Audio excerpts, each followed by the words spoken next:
exatamente. Irmãos, nós estamos tentando agora retornar ao ar. Eu queria perguntar aos irmãos se já retornou aí para vocês também, tá certo? Peço a vocês aí para que vocês possam... inclusive agora eu vou deixar mesmo só o banner de fundo da conversa bíblica entre mim e o irmão, e para que a gente possa tentar pegar e se reconectar. Vamos aguardar um pouquinho aqui, eu só quero ouvir o feedback dos irmãos para ver se a gente conseguiu retornar ou não. Eu peço também, mestre, que se você conseguir ver com outro celular seu, se a gente já conseguiu entrar de novo. Certo. E perguntei, pastor Diego, se os irmãos ouviram o raciocínio por completo, Tá certo. Senão eu faço uma síntese. Tá certo. Amém. A irmã Regilene acabou de dizer que a gente retornou, né, irmã Regilene? Tá certo. Então nós estamos no ar novamente, a transmissão já está funcionando de novo. E aí eu quero perguntar para os irmãos se os irmãos acompanharam a última fala do mestre Henrique quando ele estava falando sobre o contexto histórico das pandemias. Então, se os irmãos puderem aí confirmar. A gente está vendo aqui agora nos comentários. Peço aos irmãos que comentem aí como é que está, se retornou a conexão. Pronto, o Horácio disse que voltou, a irmã Genene disse que já voltou. Pois amém. Então vamos dar continuidade, mas tem que então volte só um pouquinho nesse contexto de pandemia na história da humanidade. Bem rapidinho mesmo, você já tinha dado inclusive os dados aqui do Ceará, que estava comparando com outras pandemias, né? Amém.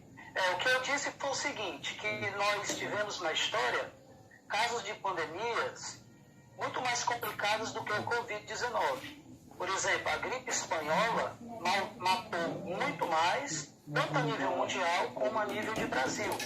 E o Covid-19, conforme os dados que eu apresentei, é um problema sério, mas muito longe de se comparar com a gripe espanhola. E aí o questionamento que eu fiz foi o seguinte: se o Covid-19 é a mão de Deus pesando sobre a humanidade, então quem foi o responsável pela gripe espanhola? E que sentido tem isso? Deus não seria um Deus sádico ao ponto de punir a humanidade e não resolver o problema pela raiz? Porque quando Deus for punir a humanidade, ele vai resolver o problema de vez durante a grande tribulação. Deus não vai ficar mandando uma praga hoje, daqui a 10 anos outra. Ele vai resolver nos 7 anos. E a outra colocação que eu fiz foi o seguinte: muitos crentes não só estão pegando Covid-19, como há casos de alguns óbitos. Aí eu pergunto, seria Deus punindo o crente com o ímpio? Porque se o Covid-19 é a mão de Deus, Deus é responsável por isso, porque é um sinal dos tempos, então Deus estaria punindo o justo com o injusto? Aí eu citei até o caso de Abraão. Quando Deus foi questionado por Abraão, ele perguntou: Senhor, se lá tiver um justo? Deus disse: não, se tiver um justo, eu não destruo, porque eu não destruo o ímpio com o justo. Então, por essas colocações, não tem como a gente aceitar de maneira racional, de maneira bíblica, que o Covid-19 seja uma evidência da mão de Deus pesando sobre a humanidade. Na verdade, repito, o Covid-19 é mais um episódio de uma pandemia, como tantas outras que já aconteceram na história, inclusive piores do que o Covid-19. Amém, amém. E só que uma correção, quando eu falei dos dados, eu citei OMC, mas é a OMS, Organização Mundial da Saúde. A gente acaba confundindo com OMC, porque são bem próximas as siglas. Mas é a OMS. Ok. Pois, agora, pastor Henrique, qual é o próximo ponto que você acha interessante para a gente poder passar à frente? Pronto, aí eu quero que o pastor coloque exatamente, inclusive o que você conversou comigo em off, e que em parte você já adiantou, de que o Covid-19 seja um sinal do princípio das dores, e que seria, portanto, uma clara evidência do final dos tempos de que Jesus está perto de voltar. Aí a gente vai para o principal texto usado para tentar fundamentar isso, que é Mateus 24. Fazendo aqui só um adendo antes de a gente começar agora esse assunto, irmãos, é o seguinte: eu até me lembro aqui, né?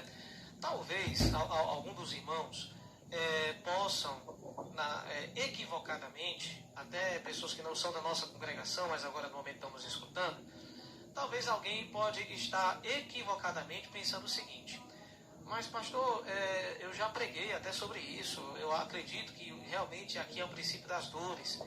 Talvez, irmãos, muitos entendam o princípio das dores justamente tentando fazer analisando, puxando para o lado que por ter fomes, pestes e terremotos, nós deveríamos já incluir essa passagem.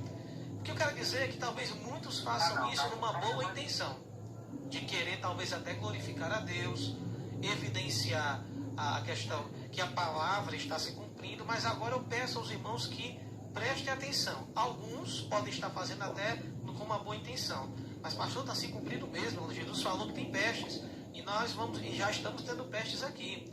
Alguns falam numa boa intenção. Já outros, mesmo convencidos que estão errados, ao insistir no erro de uma interpretação equivocada, devem revisar-se. Devem se avaliar e avaliar sua fidelidade a Deus. Tá bom? Então eu queria que vocês agora prestassem bastante atenção nessa análise que o mestre Henrique vai fazer sobre essa questão do princípio das dores. Pode dar continuidade. Pastor, só uma observação bem rápida. Sim. Um dos nossos ouvintes falou comigo aqui no WhatsApp e para ele a conexão caiu quando eu explicava da pandemia em Constantinopla, no período de Justiniano. Isso, foi eu queria fazer... Caiu exatamente nessa parte, exatamente. Mas aí eu queria fazer... Se quiser falar alguma coisa, pode falar, fique tranquilo. Uma síntese. Bem, o que eu disse foi o seguinte: nós tivemos 4 pandemias na história, né, que prova que a pandemia faz parte da própria história da humanidade e que não tem nada a ver com a mão de Deus punindo a humanidade. A primeira que eu citei aconteceu no governo de Justiniano, pegou todo mundo da época e há de fazer a observação de que o mundo daquela época ainda não era globalizado. Então, o mundo daquela época se resumia à Ásia, à África e à Europa, porque a América, inclusive, não havia sido ainda encontrada por Cristóvão Colombo. Então, era um mundo bem menor. Mas se espalhou pelo mundo inteiro, matando de 500 a 1 milhão de pessoas. Aí eu falei da peste bubônica, chamada de peste negra, porque era um rato negro que transmitia a doença por meio de uma pulga contaminada por esse rato. E a peste bubônica matou na Europa, na época, entre 75 a 200 milhões de pessoas, cerca de 25% da população europeia. Aí eu citei a terceira pandemia, que foi a gripe russa, de 1580, a primeira pandemia transmitida por um vírus da gripe, um subtipo do influenza A, matando cerca de 1 milhão de pessoas, chegando inclusive aqui no Brasil, no Rio de Janeiro. E a última que eu citei foi a gripe espanhola, que foi devastadora, matando de 20 a 50 milhões de pessoas. E só aqui no Brasil matou 30 mil. Aí eu fiz o paralelo com o Covid-19, que apesar de ser uma pandemia bem considerável, e a gente aqui não está minimizando o problema, nós estamos apenas querendo trazer lucidez na análise do problema. Então, o Covid-19 nem se compara com a gripe espanhola. E aí eu citei o dado da OMS, por exemplo, a nível de Brasil, e mais de 101 mil pessoas contraíram a doença, mas morreram 7 mil, o que é uma quantidade bem pequena se você comparar ao número de casos. E a nível mundial também, o Covid-19 não se apresenta como a pior pandemia da história e não será a pior pandemia da história. Então, só essa análise histórica já põe por terra a ideia de que essa pandemia seja a mão de Deus. Porque se é a mão de Deus, então por que pandemias anteriores foram piores? Foi a mão de Deus também? Aí Deus fica brincando com a humanidade, jogando pandemia e não resolve o problema. E a questão de Deus punir o crente com o ímpio, porque tem muito crente pegando Covid. Nós não vamos acreditar que seja Deus punindo o crente com o ímpio. Então não tem nenhuma racionalidade, nenhuma base bíblica para se dizer que o Covid-19 é um sinal do princípio das dores. Mestre Henrique, só puxando mais um pouquinho, eu sei que a gente vai acabar esticando mais por causa disso, mas eu tô sentindo de falar isso aqui também, sabe? Mestre Henrique, quando você fala assim sobre a aplicação que eu acredito que foi muito correta, da questão de que muitos interpretarem que se o Covid-19 fosse de fato a mão de Deus pesando sobre a humanidade, o conflito psicológico que fica na cabeça de irmãos na fé que pegam essa doença, porque pense comigo, né? Se você realmente associa a pandemia à mão de Deus pesando sobre a humanidade, sendo que os crentes estão pegando essa enfermidade também, como também o cristão realmente ele está suscetível a qualquer enfermidade. Mas pense no nível de consequências, né? De consequências espirituais para o servo de Deus. Então quer dizer, olha a imaginação. Deus está punindo a humanidade com essa doença, eu peguei a doença, então logo Deus está me punindo. Então eu não estou mais debaixo do amor de Deus, não estou mais debaixo da misericórdia de Deus, Deus então está me deixando de lado, e outros podem até pensar, né, que estão inclusive até perdendo a sua salvação pelo fato de estarem sendo alvos dessa praga, quando é interpretado como sendo uma praga de Deus. E então veja como isso é uma coisa muito perigosa, né, ter esse tipo de interpretação, as consequências desse tipo de interpretação na cabeça de muitos servos de Deus. Então a gente tem que entender que essa enfermidade, como o mestre Henrique acabou de falar aí, faz parte da história como outras enfermidades, e que de fato, eu sei que a gente estaria até puxando por outro assunto, mas que para o cristão, o servo de Deus, enquanto está aqui nesta terra, está suscetível, né, a uma série de intempéries, dificuldades e problemas como todos os outros. Basta lembrar, por exemplo, a gente até abordou isso na conversa bíblica anterior, um pouquinho sobre isso com o pastor Eládio, quando ele falou, o próprio apóstolo Paulo, na escritura, fala que deixou o irmão Trófimo doente em Mileto. Ora, o apóstolo Paulo era dotado de dons espirituais, Deus o usou para ressuscitar pessoas, para curar enfermidades das mais imagináveis possíveis, mas houve um momento que ele não conseguiu exercer o dom de cura na vida de Trófimo. Por quê? Porque, lógico, existe uma questão até de soberania de Deus, da vontade soberana de Deus em permitir a cura ou não, de acordo com cada caso, com cada situação. Então eu estou fazendo esse adendo aqui, eu sei que a gente está até esticando um pouquinho o assunto, mas eu acho até realmente a nossa intenção, irmãos, aqui, não é nem menosprezar a dor do falecimento de pessoas nesse momento, até porque eu tive uma tia que faleceu, apesar de não ter sido disso, mas ela foi enterrada nesse protocolo e é doloroso demais. Não queremos minimizar jamais a dor de cada morte que foi alçada por essa pandemia, mas ao mesmo tempo nós queremos trazer aqui também uma tranquilização bíblica. Porque você, meu irmão, minha irmã, se Deus o livre, você chegar a pegar essa enfermidade, não pense que você está sendo alvo da mão de Deus, alvo de uma praga de Deus e que Deus o abandonou. Nós estamos sujeitos a essa doença como dengue, como uma virose, como um câncer ou qualquer outra coisa. Então, vamos continuar seguindo. Já falei demais. Pode continuar, mestre Henrique. Pastor Diego, a sua observação foi maravilhosa. É exatamente isso que acontece. E eu discordo de você. Eu acho que a gente não saiu do tema e nem estamos prolongando. Eu acho que essa conversa, para os nossos irmãos que nos acompanham, não é só um estudo bíblico. É algo que vai ter um impacto psicológico. Porque o fato de você não entender o que é uma pandemia, por isso que eu comecei conceituando, o fato de você não conhecer que a pandemia faz parte da história, gera esse caos psicológico. E veja o pastor e os amados irmãos que nos escutam agora. Há relatos de crises de ansiedade em pessoas que apresentam os sintomas do Covid-19, como, por exemplo, dificuldade de respirar, febre, e vão bater no posto médico como se já tivesse como um sintoma de Covid-19, mas é, na verdade, uma crise de ansiedade, inclusive crentes. De onde é que vem isso? Exatamente dessa histeria social de não compreender que a pandemia faz parte da própria história da humanidade. E aí nós nos deparamos com uma rede social onde está cheia de profetas do Apocalipse. Pessoas gravando áudio, gravando vídeo, citando a Bíblia e amedrontando aquele crente mais fraco. E aí a pessoa já tem uma tendência natural para o desespero, para a ansiedade, e essa pessoa acaba sendo influenciada por essas coisas, de uma tentativa sensacionalista de aplicar a Bíblia de maneira irresponsável. Para mim, quando uma pessoa cita um texto como esse de Isaías, que você citou no começo, completamente fora do contexto, quando uma pessoa cita Mateus 24, para tentar justificar que nós já estamos no princípio das dores, isso cria um desespero em alguns irmãos, porque, afinal de contas, é a Bíblia que está sendo citada.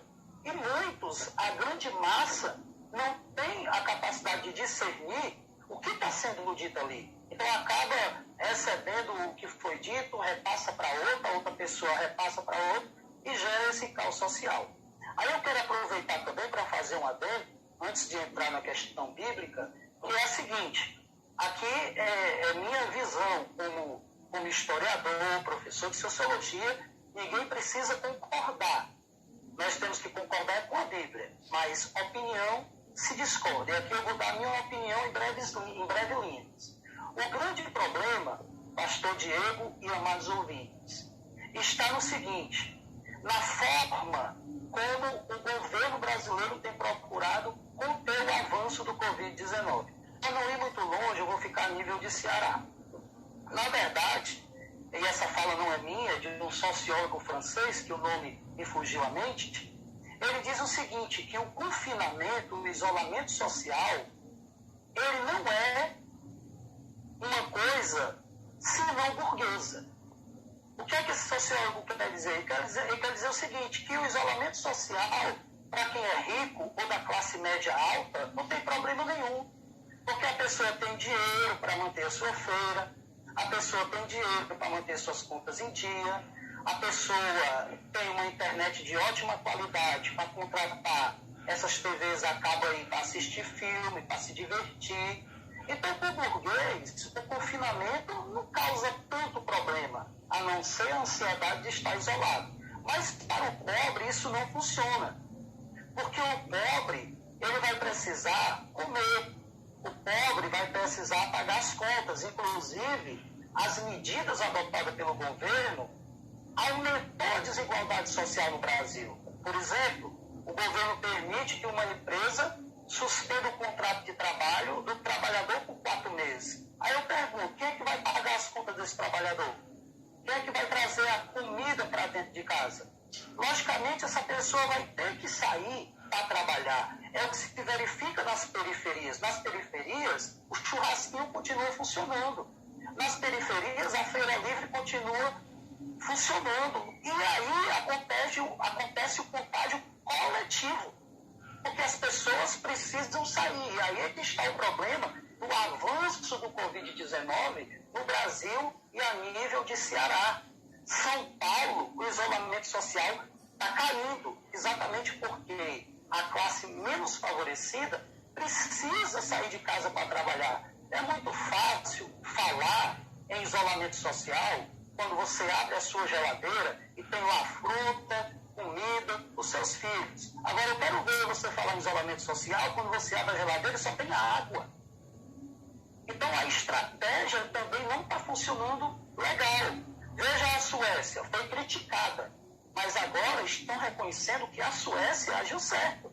Lá está controlando o Covid-19. Então essa observação eu acho pertinente. Pode até alguém não concordar, mas o isolamento social na prática ele não está funcionando por essa variante da desigualdade social que não pode ser descartada. Aí, para terminar essa observação, para entrarmos na Bíblia, eu acho que os irmãos estão ansiosos para que nós entremos na Bíblia, é que é nesse momento que, no caso da igreja cristã, funciona o amor. Jesus disse, vocês serão conhecidos pelo amor dedicado uns aos outros. É nesse momento que a igreja se mobiliza para fazer cestas básicas para os irmãos que perderam o emprego, para os irmãos que trabalhavam como autônomo e não tem mais público. É nesse momento que a igreja deve agir como uma irmandade, de repartir o que tem. E aí eu aproveito a oportunidade para parabenizar o irmão Derlan, que está nos assistindo agora, e outros irmãos pela iniciativa de fazer cestas básicas para ajudar os irmãos. É nesse momento que os ricos da igreja devem agir, como diz Paulo na sua primeira carta a Timóteo, capítulo 6, salvo engano, quando ele diz que que os ricos deste mundo repartam de boa mente.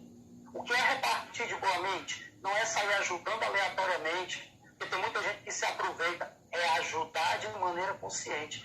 E o que Paulo diz não é opção para o rico, é ordem, porque ele diz, os ricos repartam, está no imperativo, está dando uma ordem. É nesse momento que o irmão de classe média alta pode ajudar o outro. Eu conheço irmãos dentro dessa categoria social que já escolheram 5 irmãos para padrinhar, todo mês manda a cesta básica. É assim que deve agir a igreja cristã nesse momento de pandemia, socorrer o irmão. Amém? Amém. Então vamos dar agora continuidade, né? Entrando agora já nessa interpretação sobre o princípio das dores. Fique à vontade, mestre Henrique, agora para poder iniciar essa interpretação. Bem, o nosso tema é a pandemia, as profecias do Apocalipse e a igreja. E alguns profetas do Apocalipse, que interpretam a pandemia como sendo o princípio das dores, citam um texto clássico que trata disso, que é Mateus capítulo 24, versículo de número 6, 7 e 8. E eu vou ler aqui para a gente poder começar a contextualizá-lo. Jesus diz: e ouvireis de guerras e de rumores de guerras, olhai, não vos assusteis, porque é mistério que isso tudo aconteça, mas ainda não é o fim. Porquanto se levantará nação contra nação e reino contra reino, e haverá fomes e pestes, aí eu grifo, e terremotos em vários lugares. Mas todas estas coisas são o princípio das dores. E aí, esses que estão dizendo que o Covid-19 é a mão de Deus e que já é uma peste do Apocalipse, citam principalmente o verso 7, que fala de pestes. Antes de eu continuar, quero perguntar se o pastor tem alguma observação a fazer. Esse é o texto base citado.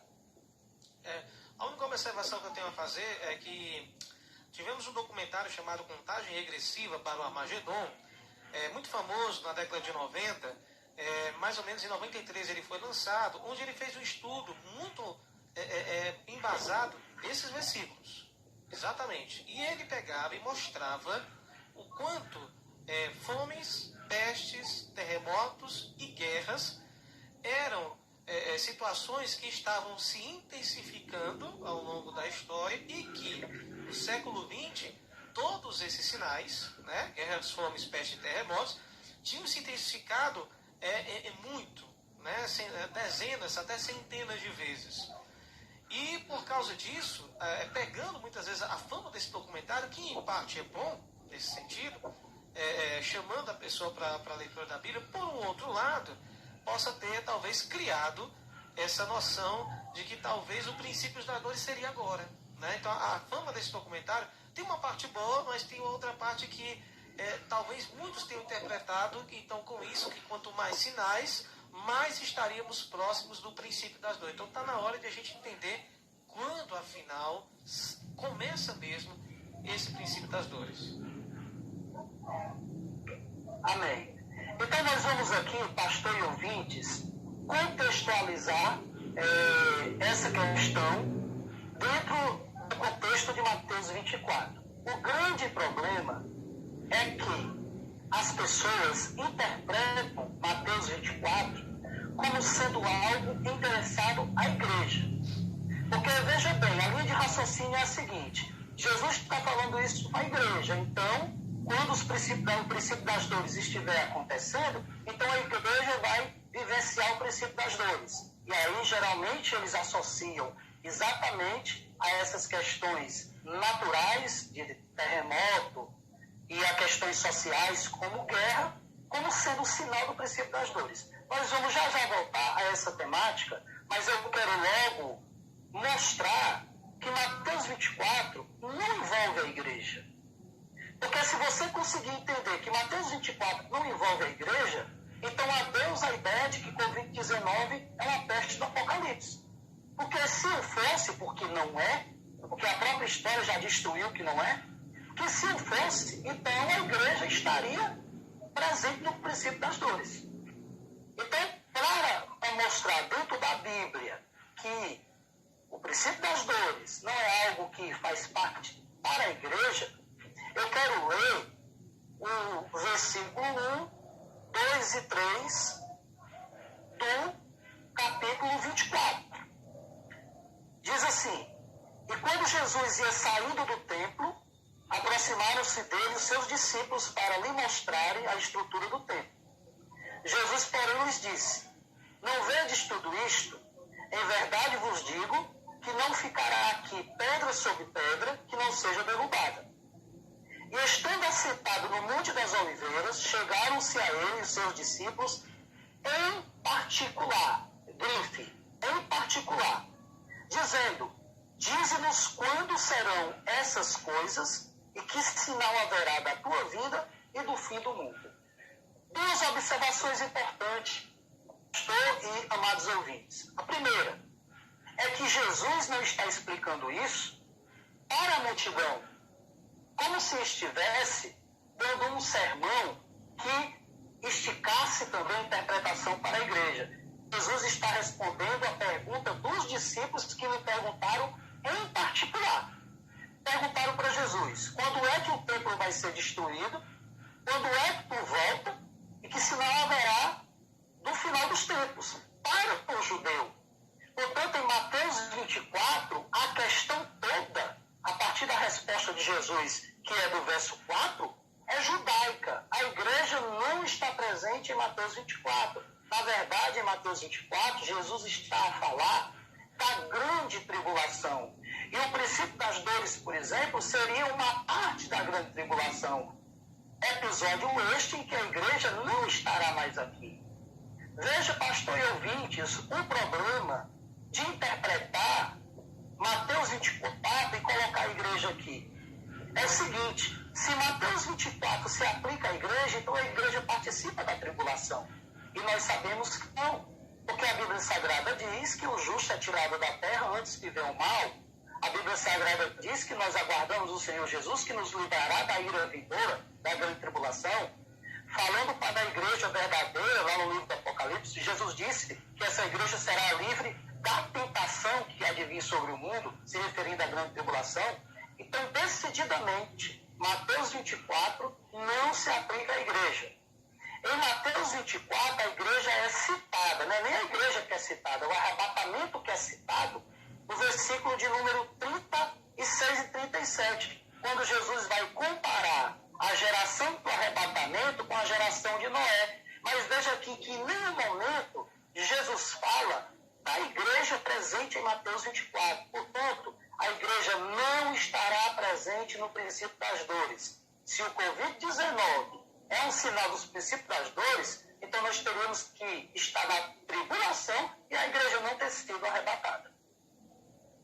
Exatamente. E essa, com certeza, não é a posição, né, que nós compartilhamos como igreja, né? Nós somos pré-tribulacionistas, nós acreditamos que a igreja será arrebatada da grande tribulação. Inclusive, nós temos outros versículos no Apocalipse que vão comprovar isso, mas eu quero deixar o mestre Henrique explaná-los, né? Pode continuar.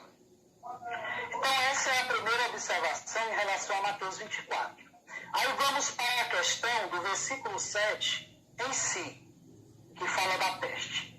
Veja bem, quando isso daqui estiver acontecendo, não vai acontecer em dose homeopática. Por isso que esse documentário que você citou, que tenta enquadrar os eventos naturais e sociais dentro de Mateus 24, não se sustenta. Veja que Jesus está falando de acontecimentos que aconteceriam concomitantemente. Ele diz: se levantará nação contra nação, se levantará reino contra reino, e haverá fome, e peste, e terremoto em vários lugares, ao mesmo tempo. Aí eu tenho uma pergunta para os profetas do Apocalipse, que fica dizendo que o Covid-19 é uma das pestes que Jesus falou aqui. Aí eu quero perguntar, onde é que está acontecendo os terremotos? Onde é que tem fome generalizada no mundo? Onde é que nação contra nação está se levantando nesse contexto? Mostre-me o terremoto que aconteceu recentemente, paralelo com o Covid-19. Não tem. Porque esses eventos aqui são todos concomitantes. E interessante que a fome que é citada aqui não é essa fome que a gente presencia nos dias atuais, resultado de uma desigualdade social. Não é essa fome construída pelo sistema capitalista que fomenta a desigualdade. Essa fome aqui é uma fome que vai atingir a ricos e pobres.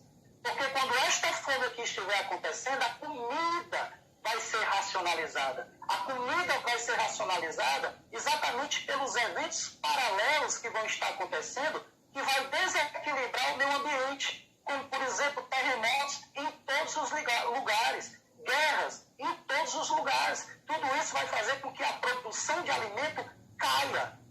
E aí a fome vai se instalar a nível global, diferente da fome que nós vivenciamos hoje. E outra observação é que o verso 7 fala de pestes, no plural. Serão várias pestes. Ou seja, a humanidade, quando estiver vivendo o princípio das dores, não vai se deparar só com uma pandemia, não. Serão várias pandemias acontecendo ao mesmo tempo, ou seja, várias contaminações generalizadas por vários tipos de doenças, porque falam pestes, no plural. E nós só estamos convivendo com o Covid-19. Eu quero que me mostre a outra peste que está assolando a humanidade. E outra coisa, Jesus disse aqui que quando essas coisas estiverem acontecendo, embora não seja o fim, porque é o princípio das dores, a gestação final vai acontecer com as taças, onde a ira de Deus vai aumentar sobre o mundo perdido. As pessoas atingidas por essas coisas aqui não terão cura, não. Porque todo o sistema mundial vai ficar desequilibrado. Porque é terremoto acontecendo aqui, uma guerra explodindo acolá, racionalização de comida ali, testes assolando do outro lado, o homem não vai ter para onde correr, vai entrar num colapso. Como é que eu posso acreditar que o Covid-19 é um sinal de uma peste dessa que está citada aqui e que estamos nos princípios das dores? Não tem nenhum fundamento na escatologia que Jesus está falando aqui, que é uma escatologia futurista para o judeu, porque ele está respondendo à pergunta dos discípulos, não na qualidade de igreja, mas na qualidade de judeu. Os discípulos queriam saber quando que essas coisas iriam se cumprir em relação a Israel. Interessante que essa curiosidade dos discípulos em saber quando é que o reino judaico ia ser restaurado, quando é que Cristo voltaria para o reino judaico, se reflete lá no Evangelho de Lucas, no final do capítulo, quando Jesus está perto de ascender para o céu, e os discípulos perguntam de novo, é por essa época que tu vai restaurar o reino a Israel? E Jesus responde, não compete a vocês saber das coisas que o Pai, pelo seu próprio poder, já determinou o tempo de acontecer. Então essa é a primeira parte. E aí, se o pastor tiver alguma observação, nós vamos mostrar agora na Bíblia que, na verdade, o princípio das dores se refere aos selos do Apocalipse, que serão abertos nos primeiros 3 anos e meio da grande tribulação. Época esta em que a igreja não vai estar aqui. Portanto, a igreja não vai presenciar o princípio das dores. Ótimo, ótimo. Mas, Henrique, pode dar continuidade e sequência, tá? Amém. Então, vamos aqui. O princípio das dores, na verdade, se referem aos selos do Apocalipse. Quando nós fazemos uma comparação entre o que Jesus diz aqui e a abertura dos selos, nós vemos uma consonância perfeita de que Jesus estava falando de um período que era, na verdade, a grande tribulação ou os seus primeiros 3 anos e meio. Lá no livro do Apocalipse, capítulo de número 6, que fala da abertura dos selos, que eu não vou ler todos os selos, mas eu vou ler os selos que têm correspondência com Mateus 24, versículos 6 e 7. Por exemplo, quando Jesus abriu o segundo selo, a Bíblia diz assim em Apocalipse 6, versículo 3. E havendo aberto o segundo selo, ouvi o segundo animal dizendo, vem e vê. E saiu outro cavalo, vermelho, e ao que estava sentado sobre ele foi dado que tirasse a paz da terra, e que se matasse matasse uns aos outros e foi-lhe dada uma grande espada. Aqui se refere àquele fato quando Jesus disse que se levantaram nação contra nação, reino contra reino. Os homens irão se matar mutuamente em guerras civis, injustificáveis, porque vai ser exatamente a mão de Deus pesando sobre a humanidade. Aí continua o versículo de número 5, que é a abertura do terceiro selo. Aí diz assim: e vendo aberto o terceiro selo, ouvi dizer o terceiro animal, vem ver. E olhei, e eis um cavalo preto, e o que sobre ele estava sentado tinha uma balança em sua mão. E ouvi uma voz no meio dos 4 animais que dizia: uma medida de trigo por um dinheiro, e 3 medidas de cevada por um dinheiro, e não danifiqueis o azeite e o vinho. É a fome.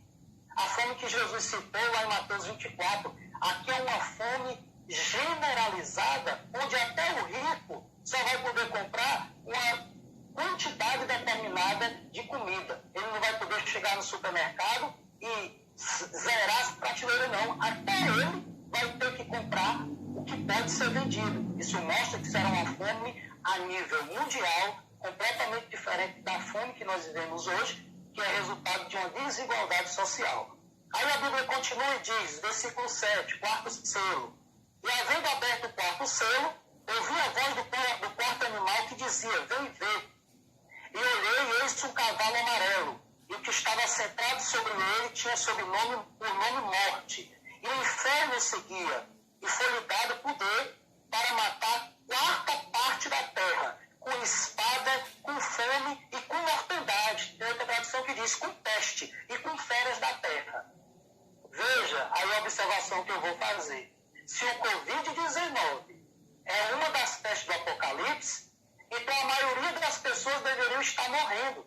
Porque aqui está dizendo que 1/4 da terra seria morta pela mortandade, que é pela peste. E não é isso que nós estamos vivenciando. A maioria das pessoas estão se curando e poucas pessoas estão morrendo em relação aos casos de contágio. Como é que o Covid-19 é essa peste aqui do Apocalipse, que é a mesma de Mateus 24? Não tem nenhum nexo.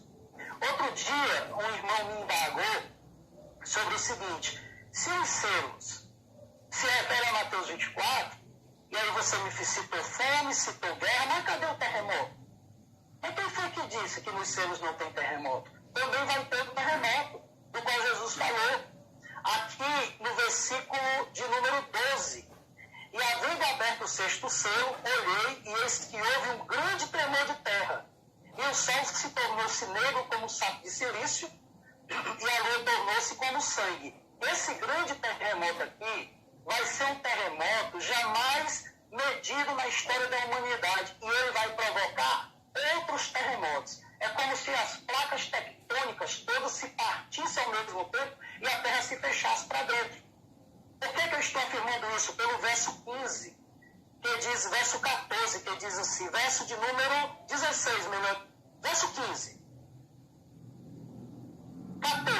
14, é o verso 14, desculpem, que diz assim: e o céu retirou-se como um livro que se enrola, e todos os montes e ilhas foram removidos dos seus lugares.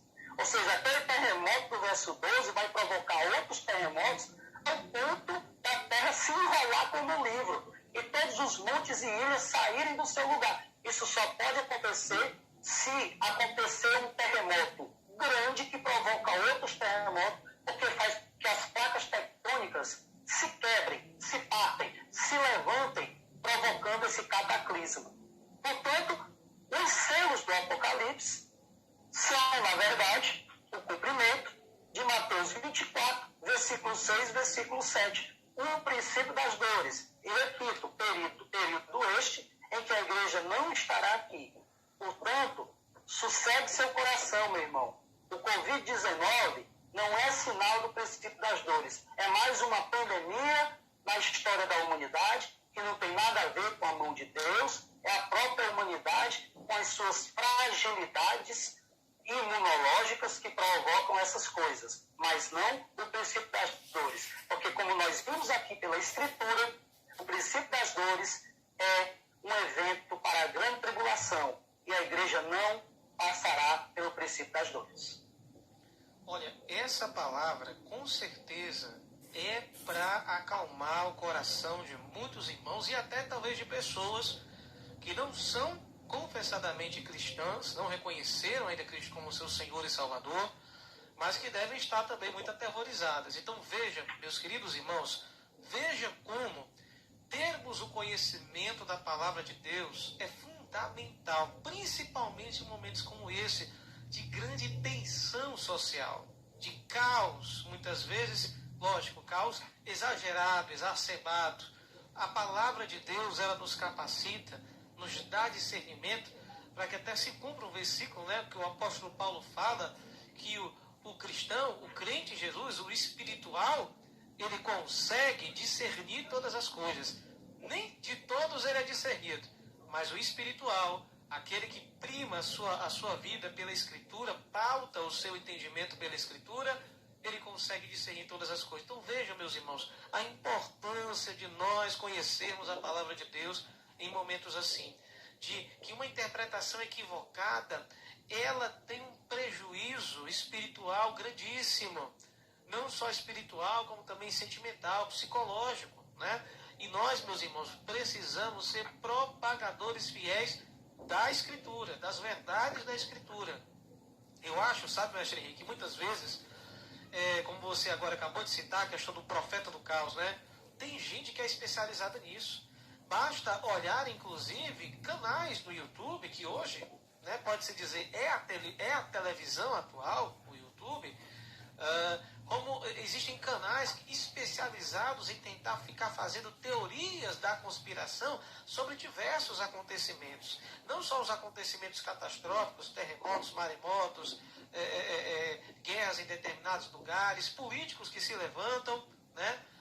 Inclusive eu tinha até conversado com o mestre Henrique em outra ocasião, falando dessas interpretações, a ânsia de querer fazer interpretações caóticas, que gerem tensão, muitas vezes só para ganhar visualizações. Esse é o fato. Muitas vezes só para querer ter evidência.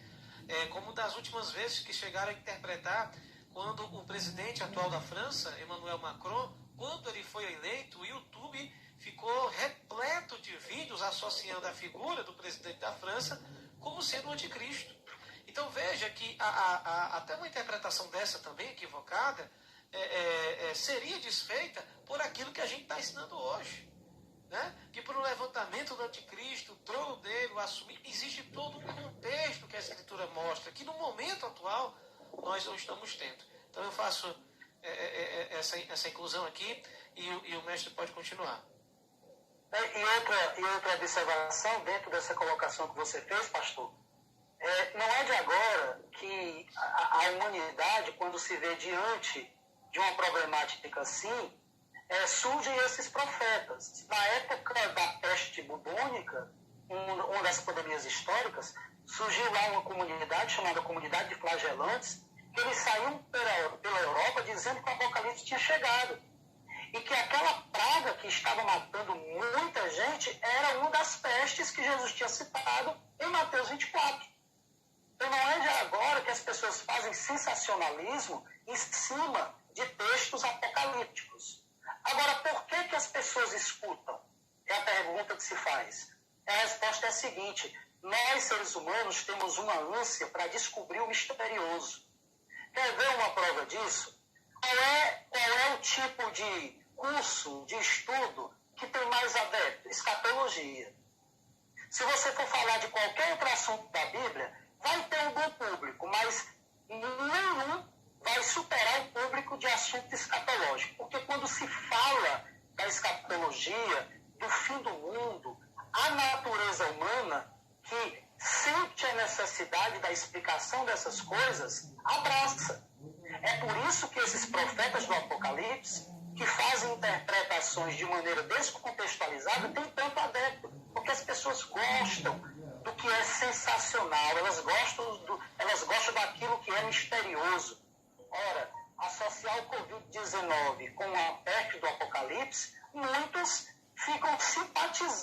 simpatizam com essa ideia. Só pelo sentimento, bicho, a gente está no princípio das dores, Jesus vai voltar, daqui a pouco o céu vai se abrir, sendo que está acreditando apenas em um sensacionalismo que vai mexer com o seu emocional, como você bem frisou.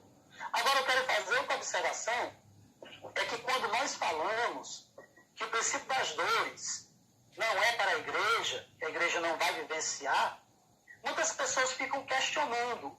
Então, qual é o sinal de que Jesus vai voltar? Se não são terremotos, guerras, fomes, qual é o sinal, então, da volta de Cristo? Ora, Jesus nos dá a resposta. Em nenhum momento, e essa afirmação que eu faço categórica não é uma opinião, é Bíblia, em nenhum momento Jesus associou a volta dele com catástrofe natural ou problemas sociais como guerra e fome. Jesus associou a volta dele com questão moral, com um declínio moral da humanidade. Como eu disse no começo, a igreja não está presente em Mateus 24, mas Jesus cita o arrebatamento. E olhe quais os sinais do arrebatamento que Jesus nos indica. Ele diz assim no verso de número 36, mas daquele dia e hora ninguém sabe, nem os anjos do céu, mas unicamente meu Pai, falando aqui como homem, falando do arrebatamento. Aí ele diz, e como foi nos dias de Noé, assim também será a vinda do Filho do Homem, a parousia, o arrebatamento. Aí ele continua, porquanto assim como nos dias anteriores ao dilúvio, ele está fazendo aqui uma comparação, comiam, bebiam, casavam e davam-se em casamento até o dia que Noé entrou na arca e não perceberam, até que veio o dilúvio e os levou a todos. Assim também será a vinda do Filho do Homem. Essa comparação de Jesus é perfeita. A arca de Noé simbolizava ele mesmo. Cristo é a nossa arca que vai nos livrar do dilúvio. O que é o dilúvio? A grande tribulação. E qual é o sinal que antecede o dilúvio? Os dias de Noé. Decadência moral. Eu chego até a concordar que essa geração pode ser a geração do arrebatamento, porque nós vemos exatamente o que acontecia nos dias de Noé. O casamento banalizado, a questão do aborto, o homossexualismo. Inclusive, Jesus comparou também com o dia de Ló. E os dias de Ló, o que é que pesava em Sodoma e Gomorra? Exatamente o homossexualismo. Nós vemos uma decadência moral, nós vemos uma apostasia gigante acontecendo. Foi outro sinal indicativo da vinda de Cristo, que Paulo menciona em Tessalonicenses, mas em nenhum momento que Jesus relacionou a sua vida com catástrofes naturais. Eu quero que alguém me mostre na Bíblia. Não tem. Jesus relaciona com a decadência moral. Jesus citou a volta de Israel ao seu território como uma referência para a sua vinda, para se cumprir a profecia de que quando Israel voltar para a sua terra e ser um Estado independente, então é sinal que a figueira está brotando. Mas isso não tem nada a ver com essas catástrofes naturais que as pessoas querem, a todo custo, dizer que é o princípio das dores. Porque o princípio das dores, repito de novo, a igreja não estará presente. Portanto, o principal sinal da volta de Jesus aqui são os aspectos morais e não catástrofes naturais. Exatamente, exatamente. Mestre Henrique, a gente então consegue perceber que nós deveríamos focar, prestar então mais atenção nessa decadência moral que acontece na humanidade. Deveria, na verdade, ser uma coisa mais urgente que deveria fazer isso, de certa forma, nos preocupar muito mais, como no papel de igreja, para intensificarmos cada vez mais a pregação, né, profetizarmos a palavra de Deus, levar o evangelho às nações. Essa decadência moral, ela não parece assustar tanto quanto, por exemplo, a notícia de que, por exemplo, os Estados Unidos estavam prestes a guerrear, por exemplo, com a China, a possibilidade de uma terceira guerra mundial, como estava até acontecendo há um pouco tempo atrás, né? Boatos de que poderia haver uma terceira guerra, que teve até na queda das Torres Gêmeas também, no atentado de 8 de setembro de 2001, também a possibilidade de uma terceira guerra. Isso abala as pessoas, abala até mesmo a igreja, né? Quando tem Inclusive, pastor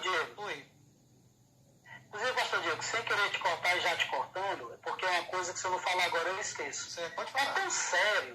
É tão sério esse negócio de associar a vinda de Jesus a catástrofes naturais ou sociais, que as testemunhas de Jeová são responsáveis por muitas pessoas que em 1914 vieram à loucura pelo seguinte contexto. Russell, o fundador da Testemunha de Jeová, interpretou a Bíblia Sagrada, inclusive Mateus 24, o princípio das dores e guerras, como sendo o sinal da volta de Jesus. E aí ele fez os cálculos e disse que em 1914 Jesus voltaria. Ora, o que é que estava acontecendo no mundo naquela época? Estava acontecendo exatamente guerra, rumores de guerra, o imperialismo avançando, a fome aumentando, até que as nações daquela época entraram no conflito mundial. Ele disse, Jesus vai voltar nessa data. Jesus não veio. E sabe o que foi que aconteceu? Muitos testemunhos de Jeová venderam as suas casas, venderam as suas posses, porque afinal de contas esperavam o reino milenar de Cristo. E Cristo não apareceu. Muitos foram à loucura porque ficaram pobres, miseráveis, acreditando nesse tipo de profecia.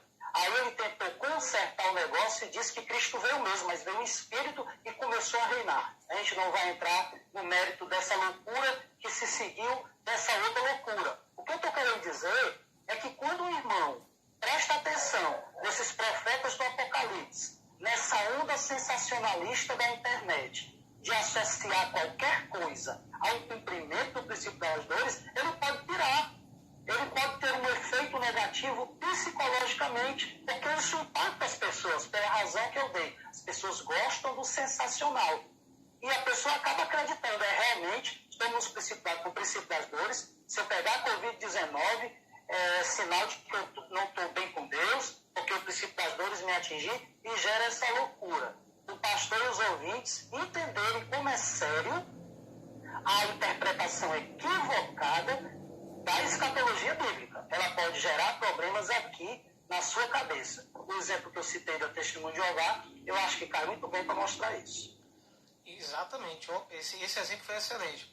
E, mestre Henrique, quando não causa, como você também citou, a questão de pessoas entrarem em surto, ficarem angustiadas demais, né? Temos também o outro caso, que é o descrédito. Se fomenta, se incentiva a incredulidade em relação à Bíblia. E aí eu particularmente vejo isso se propagando mais entre as pessoas um pouco mais intelectuais, que não aceitam logo de primeira essas interpretações sensacionalistas, gostam de ficar um pouquinho mais de tempo vendo, analisando, esperando as coisas passarem, e quando se percebe que aquela interpretação sensacionalista, caótica, não se cumpriu, a pessoa ela fica tentada a desacreditar da Escritura. Então, é o efeito contrário. E esse efeito contrário, mestre, que foi uma das primeiras coisas que já há muito tempo, não só de agora, mas desde o ano passado, né, tem me inquietado nesse sentido. A gente, como igreja, tem como papel fundamental, né, como o apóstolo Paulo vai falar nas cartas pastorais, nós temos por dever, usando a Escritura, logicamente, usando a Escritura, calar a boca dos contradizentes. Nós devemos levantar a tocha da verdade, nós devemos defender a interpretação correta, que é aquela que glorifica a Deus de fato. Quando nós caímos na interpretação de ficar associando toda catástrofe natural, doença, peste, fome, terremoto, à vinda de Cristo imediata, quando passa, a humanidade a sociedade que talvez estava até assustada com isso, talvez ela volte ao seu estado anterior de descrédito, de incredulidade, e talvez volte até pior. Eu acho que quem é usuário de internet, talvez até o pessoal mais jovem, a juventude, já viu, até mesmo ano passado, né, que também teve muitos problemas e tal, aquela coisa toda, brincadeiras, pegando momentos da história. O mundo ia acabar em 2012. O mundo ia acabar em 2017, em 2015 teve outra profecia recente de alinhamento de planetas que iam casar o apocalipse. Rapaz, é por isso que a gente como igreja estamos aqui nessa noite, aproveitando esse momento para poder compartilhar essas verdades espirituais com você. Mestre Henrique, eu quero deixar você agora à vontade.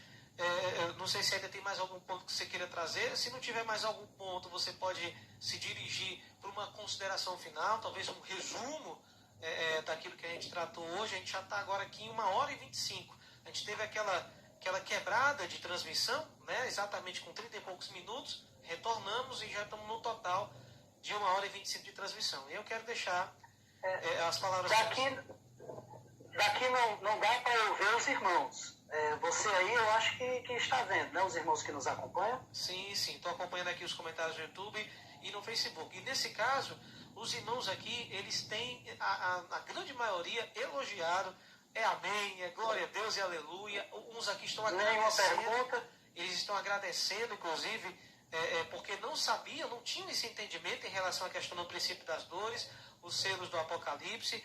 E no presente momento, aqui, dos comentários que eu tenho visto, muitos comentários são mais de concordância, né? Concordância com a sua interpretação.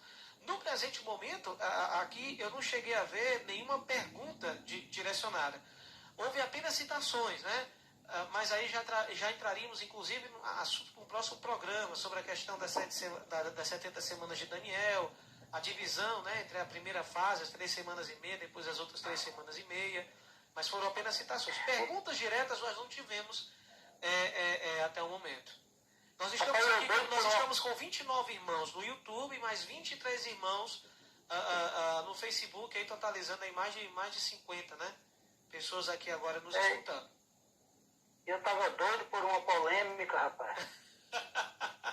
Pois não é, né? Mas se você quiser abordar algum ponto que você acha relevante, fique à vontade, vamos aproveitar. Mas inclusive, eu te fiz essa pergunta para exatamente propor outros programas, né, dentro dessa linha, até para esclarecer os irmãos, porque o assunto escatológico, ele realmente é muito complexo, e muitos irmãos não têm esse entendimento e acabam, de certa forma, ficando confusos diante dessa onda sensacionalista, apocalíptica, que está aparecendo agora. Inclusive, antes do programa, irmãos me falaram no privado, eu tenho muita dúvida sobre isso, né? Daí a relevância da problemática que você propôs. Então, a minha proposta é essa, que possamos depois, em outros programas, seguir com essa temática para esclarecer os irmãos. E, ainda voltando à nossa temática, eu quero ver o que é que esses profetas que estão dizendo que nós estamos no princípio das dores irão falar quando conseguir uma vacina para o Covid-19, quando o vírus cair em seu pico, quando as pessoas adquirirem imunidade. Eu quero saber o que essas pessoas vão dizer. Porque o Covid-19 vai acabar sendo mais um tipo de gripe viral que nós teremos que conviver, como convivemos com H1N1 e dentre outras. Eu quero saber o que é que eles vão dizer, o que é que eles vão justificar. Inclusive, a sua fala em dizer que isso causa a descrença é verdadeira. Em relação ao fato da testemunha de Jeová, muitos incrédulos passaram a zombar da Bíblia e das suas profecias porque Jesus não veio em 1914. Eles disseram, cadê Cristo não ia vir? Não disseram aí que a Bíblia era certa? Eles foram aumentar o descrédito em relação às profecias do Apocalipse.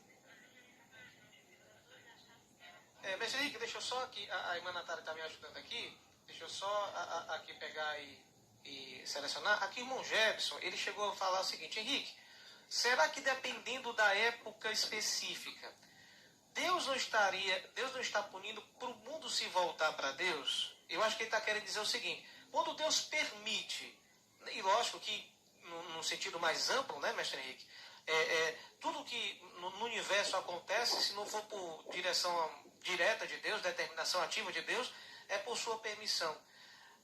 Mas a gente não pode falar que esses problemas, essas catástrofes, que são efeitos naturais do pecado, que a gente já compreendeu o que é isso. A gente erraria, por exemplo, em falar que esse problema não seria também uma forma de Deus chamar o pecador ao arrependimento? O que você acha disso?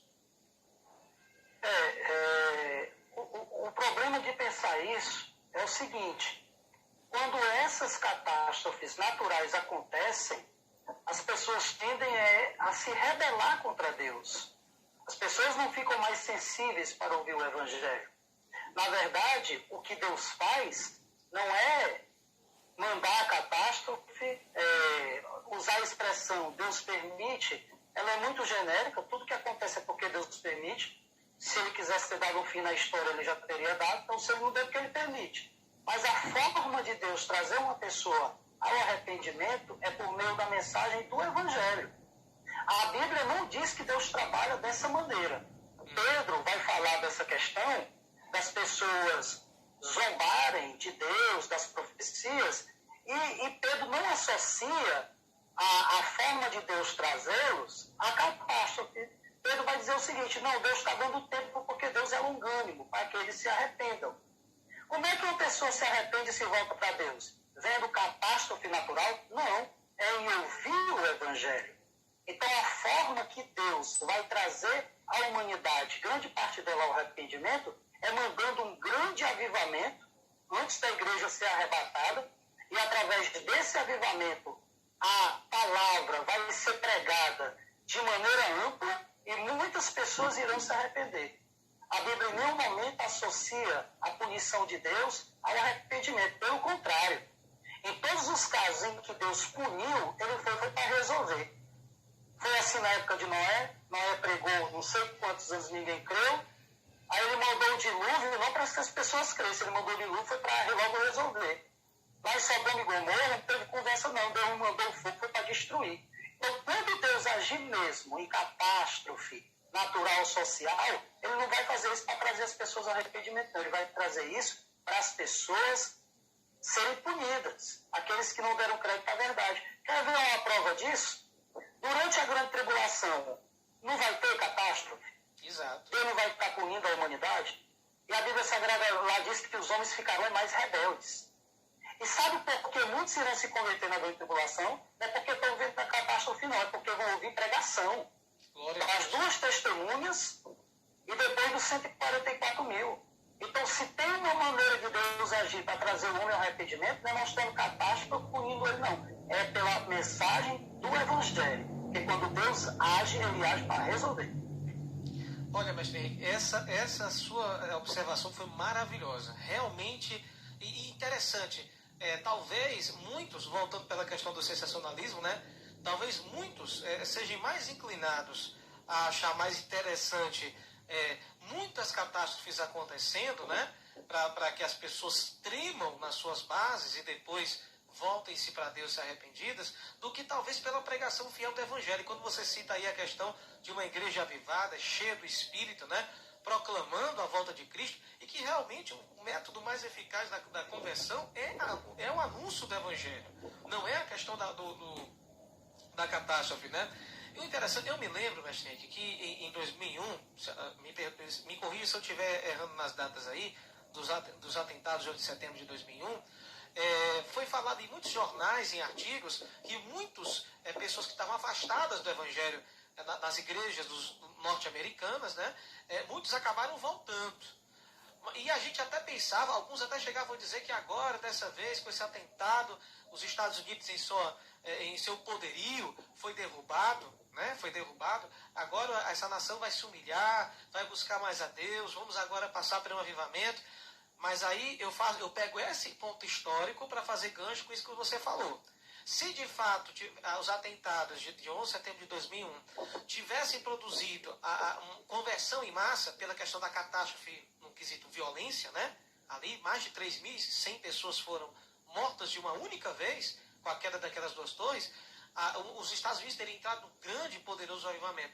Mas de 2001 para cá, o que nós vimos é a continuidade de uma nação que, infelizmente, exporta também muita heresia que acaba sendo importada por movimentos neopentecostais aqui no Brasil, né? Todo tipo de invencionice e modismo nas igrejas norte-americanas da pior espécie são importadas, né, pro Brasil, de maneira tal que a gente não viu, talvez um avivamento que a gente pensava que deveria ter com a catástrofe dessa, né? Então eu estou fazendo esse gancho aqui para mostrar para os irmãos que realmente, eu concordo com o mestre Henrique aqui, e eu acho que a gente tem que levar isso em conta.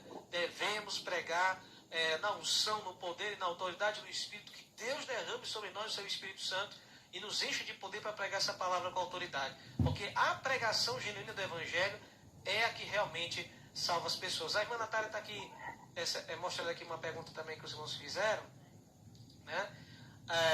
Eu acho que essa pergunta aqui é mais fácil de responder talvez no próximo programa. O irmão Bruno Gomes, ele pergunta sobre os 3 ais que vai ter no Apocalipse, mas eu acho que pelo tempo não dá para poder responder muito. Deixa eu só também aproveitar e mostrar outra pergunta que foi feita aqui. A irmã Rebeca também, ela perguntou o que seria a posição da igreja nesse momento. Mas eu acho que você meio que respondeu, né? Justamente a questão da ênfase, da pregação do Evangelho, focar em Cristo como Salvador e não apenas... Pode falar. Inclusive, pastor Diego, eu quero fazer 3 observações. 2 relacionadas à sua fala e outra relacionada à pergunta da irmã. Em relação à sua fala, de 2001 para cá, os Estados Unidos está decaindo moralmente. Quer dizer, associar a queda das torres a uma possível volta de Cristo foi um efeito contrário. Basta a gente perceber que nos Estados Unidos é onde está o maior foco de adeptos do movimento LGBT.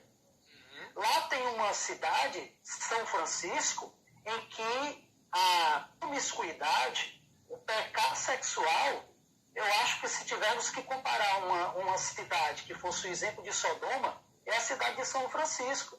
Então, cadê o arrependimento por meio da catástrofe natural?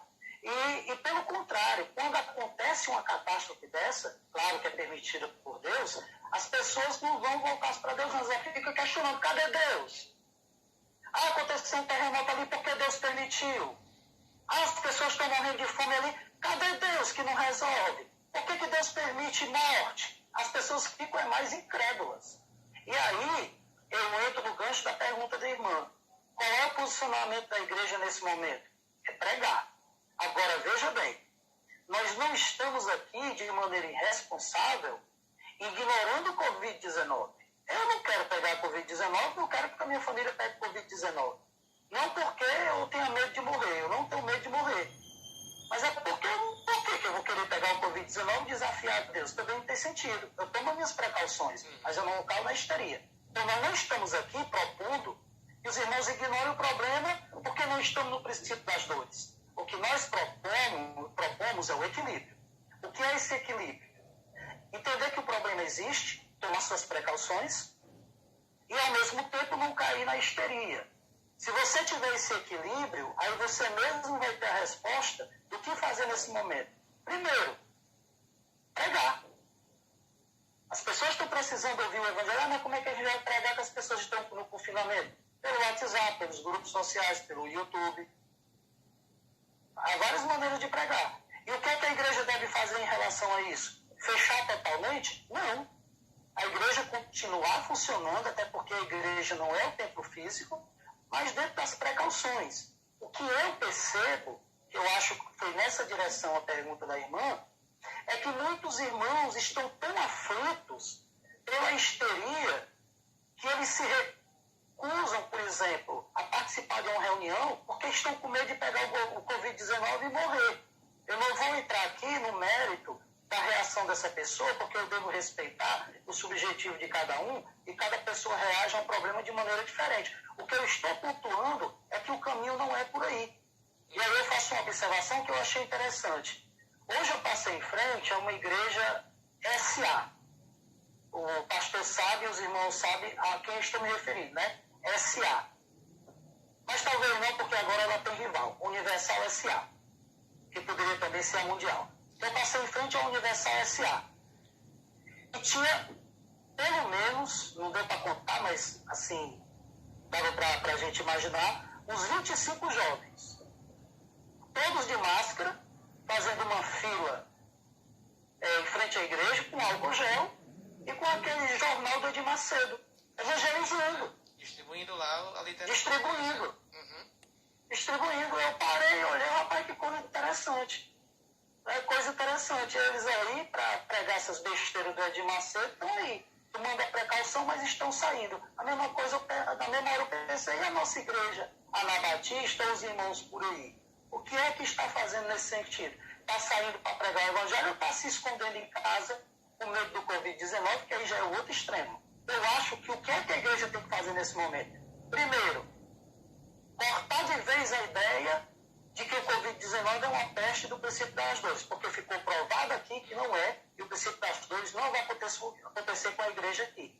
Segundo, agir com prudência, tomando as suas precauções, mas não abdicar da sua missão neste mundo, que é pregar o Evangelho. Se tem uma maneira da pessoa se converter, é pregar o Evangelho. E nesse momento as pessoas estão até sensíveis, os incrédulos, exatamente porque tem medo de morrer. É que o crente poderia entrar com as profecias do Apocalipse. Só vai ter um período pior do que esse. Né? Então eu acho que o caminho é esse. O equilíbrio entre o fato da doença existir e o nosso papel enquanto igreja neste mundo. Mestre Henrique, assim, a gente teve agora o irmão agora por último, aí vai depender também de você, se você acha que a gente deve jogar essa pergunta para a próxima edição, porque, irmãos, a gente estava combinando de fazer pelo menos 2 ou 3 programas ainda caminhando por esse assunto aí, tá bom?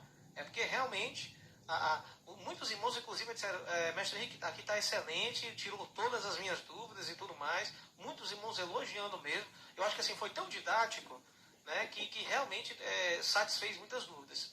Tem um irmão aqui chamado Fá Souza, ele está no YouTube. Não sei se esse é o nome dele mesmo, porque às vezes a gente coloca só os apelidos de nome, mas ele pergunta aqui, é um ponto do Apocalipse, ele fala, a frase ai das grávidas deve se referir às dores que elas sofrerão na grande tribulação, ou porque talvez a criança sumirá do ventre. E aí ele continua dizendo, alguns interpretam que os filhos dessas mães sumirão do ventre de suas mães.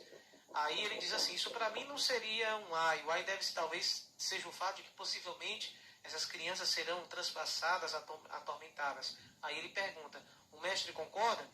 Então eu queria saber, você fica à vontade para responder isso, ou se você acha que isso aí é um assunto que se expande muito e que a gente pode colocar já como ponto da próxima edição? Eu fui pedir uma polêmica, ó. Mandaram uma que vale por 3. Pois é o Fá Souza aqui, né? Ele inclusive a Natália está dizendo que possivelmente a gente deixasse para o próximo programa, mas você fica à vontade. Eu posso responder em parte, porque inclusive eu sugiro que para os outros programas, voltemos a Mateus 24, certo? Porque tem mais coisa a abordar, já que nós defendemos que Mateus 24 é totalmente judaico aqui a questão, mas se ele está se referindo às grávidas de Mateus 24, quando Jesus diz ai das grávidas, é essa a pergunta dele, né? Ai das grávidas de Mateus 24, não é isso? Exatamente, é. Pois é, aí é uma outra questão que eu vou apenas dar uma pincelada, mas que a gente poderia aprofundar na próxima aula. É que Jesus, quando vai falar da escatologia didaticamente, Mateus 24, ele vai tomar como exemplo a destruição de Jerusalém. Então Jesus vai pegar a destruição de Jerusalém como um pano de fundo para falar de uma destruição maior que aconteceria durante a grande tribulação. Por que Jesus fez isso? Porque uma das perguntas dos discípulos envolve a destruição de Jerusalém. Quando Jesus disse assim, aqui não ficará pedra sobre pedra que não seja destruída. Estava falando do tempo de Salomão. Aí a primeira pergunta dos discípulos foi, quando é que acontecerão estas coisas? Ou seja, a destruição de Jerusalém. Essas grávidas, portanto, não está remetendo ao período da tribulação. Está remetendo ao período da destruição de Jerusalém, no ano 70 depois de Cristo, onde muitas grávidas tiveram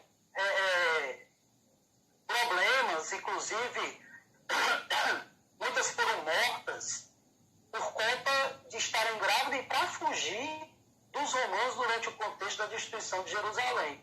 Então eu não entendo isso daqui como sendo, por exemplo, o arrebatamento da criança que está no ventre, até porque essa questão aí já foge à revelação bíblica. A Bíblia não diz se as crianças serão arrebatadas ou serão deixadas. Isso aí já entra no âmbito da opinião. E por entrar no âmbito da opinião, então cada um tem a sua, aí a gente não vai discutir opinião. Eu, particularmente, não acho que todas as crianças vão subir no dia do arrebatamento. Mas aí eu não quero entrar nesse mérito porque é minha opinião. Agora, o que eu posso afirmar, de acordo com a Bíblia, é que que essas grávidas que Jesus está falando em Mateus 24 se refere à destruição de Jerusalém, que é um dos temas que Jesus aborda. A gente pode aprofundar isso em outra temática, mas em parte eu acho que eu respondi. Ótimo. Irmãos, lembrando, irmãos, que, por exemplo, quando nós aqui, assuntos que abordamos sobre, por exemplo, a nossa posição pré-tribulacionista e também sobre essa questão de acharmos que já estaríamos no princípio das dores, isso remete também a outras concepções teológicas, né, mestre Henrique, como questão do milenismo, né, do amilenismo. Inclusive, o movimento da teologia reformada prega muito a questão do amilenismo, está ficando muito em voga, muitos estão aderindo a essa posição, e a gente acha justamente que as próximas edições a gente vai poder, inclusive, trabalhar um pouquinho mais essa linha cronológica do Apocalipse e abordando esses assuntos também, né? Inclusive, a grande parte dos irmãos, inclusive na internet, aí no YouTube, são pós-tribulacionistas. Então eles usam Mateus 24 para dizer que a igreja está presente ali. Dos um, se a igreja estiver presente, então ela passa pela tribulação. Se ela não estiver, ela não passa pela tribulação. Essa é a grande questão. Então, essa temática de Mateus 24, a gente pode estender para outro programa e abordar a visão pós-milenista da qual nós não comungamos. Para eles, a igreja passa pela tribulação e é arrebatada ou no meio dela, aí nós temos o meso-tribulacionismo, ou no fim dela, nós temos o pós-tribulacionismo. Nós não concordamos com nenhuma visão e nem com a outra. Nós acreditamos que a igreja sobe antes do arrebatamento, por esta razão não fica no princípio das dores. E eu acho até interessante, nós poderíamos aqui, a gente já está, inclusive, combinando melhor a pauta do próximo programa, né? A gente também refletir um pouco sobre as consequências dessas outras posições na questão do comportamento da igreja, né? Como é que a igreja reage diante da sociedade?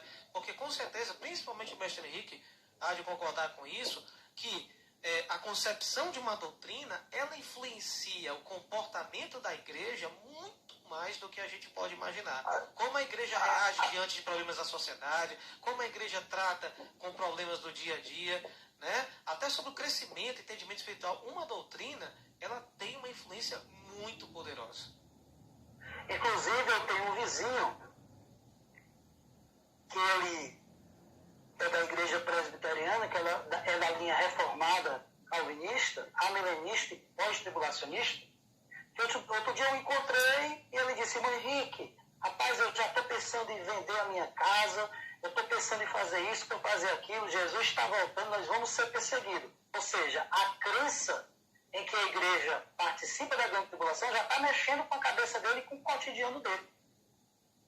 Exatamente o que você está dizendo. Pronto, exatamente. Pois, Angelique, suas palavras finais, certo? E a gente agora vamos agora fazer o encerramento desse programa. Eu vou tentar depois fazer uma próxima edição, eu vou tentar reunir essas duas transmissões, que elas ficaram separadas no YouTube.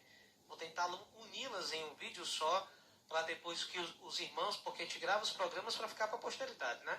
Eu vou tentar unir e ficar numa edição só única, para poder ajudar os irmãos na concepção melhor de tudo aquilo que a gente abordou, tá bom? E eu agradeço a audiência dos irmãos, agradeço a participação de vocês, graças a Deus, uma boa audiência de irmãos. E a gente está aprendendo aqui, né, a mexer com a questão do programa, ver aquilo que dá para transmitir, não dá. A gente desativou a câmera e os travamentos diminuíram, né? Então a gente estava vendo que a questão da câmera destravada ajudaria a melhorar o fluxo da transmissão. Então a gente vai aprendendo, né? Os irmãos tenham paciência conosco, é uma coisa nova, recente para a gente, mas com certeza eu acho que o conteúdo geral, a transmissão geral, os irmãos conseguiram captar, receber, e os irmãos aqui estão agradecendo muito, assim, que foi bem esclarecido, aprendi muito, tem vários comentários aqui, irmão. Depois você pode, quando você acessar no YouTube, você vai ver lá os irmãos agradecendo. Então, suas palavras finais, mestre Henrique. Em primeiro lugar, agradecer a sua disponibilidade, né, em estar encabeçando um projeto muito grande, né, apesar das dificuldades, mas o seu projeto de criar essa rádio, estar fazendo essas conversas bíblicas, os devocionais, tem sido de grande valia para mim, para os irmãos, isso é inquestionável. Inclusive, o meu próximo vídeo devocional para o programa vai ser exatamente entre a pandemia e a ansiedade. Como é que o crente age diante da Escritura, até para seguir um pouco a linha do programa de hoje, né? Quero agradecer também aos irmãos que nos ouviram, né? Que Deus possa ter abençoado com a explicação simples, mas direta do Evangelho. Eu também quero aproveitar para pedir aos irmãos que divulguem o meu canal no YouTube, porque também tem sido um veículo para abençoar muitos irmãos, e lá no canal eu trato de temas diversos, inclusive sugestão que o irmão dá, eu no outro episódio eu gravo. Eu peço que os irmãos que não estão inscritos se inscrevam, que divulgue para mais pessoas entrar em contato com a sã doutrina. O meu canal no YouTube é Pereira Ventura Meditações, e já tenho, salvo engano, 10 vídeos, 2 de conhecimento secular, porque eu também gravo episódios relacionados à filosofia, história, sociologia, principalmente para aqueles irmãos que ainda estudam, que pensam fazer um Enem, ou aqueles irmãos que querem se aprofundar no conhecimento secular. Afinal de contas, a ordem bíblica é examinar tudo e repente o que é bom. Então, eu estou muito feliz de ter participado, porque eu costumo dizer que a minha felicidade neste mundo é ensinar o Evangelho, porque para isso Deus me chamou. Então, muito obrigado, em nome de Jesus, a todos. Amém, graças a Deus. Eu também aqui agradeço a oportunidade dos irmãos que participaram.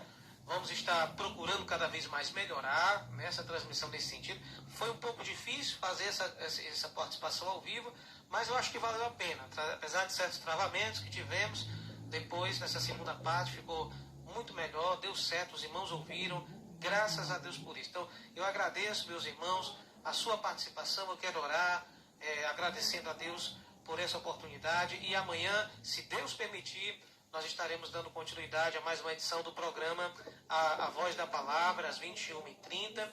Amanhã, inclusive, estará trazendo uma palavra o pastor Glauco. O pastor Glauco vai trazer também uma palavra amanhã, e o diácono Edilson também. Estamos sempre tendo 2 devocionais ministrados todos os dias, tá certo? Eu peço oração em nome de Jesus, que o Senhor, nosso Deus e Pai, visita, meu Deus, cada irmão e irmã. Muito obrigado, meu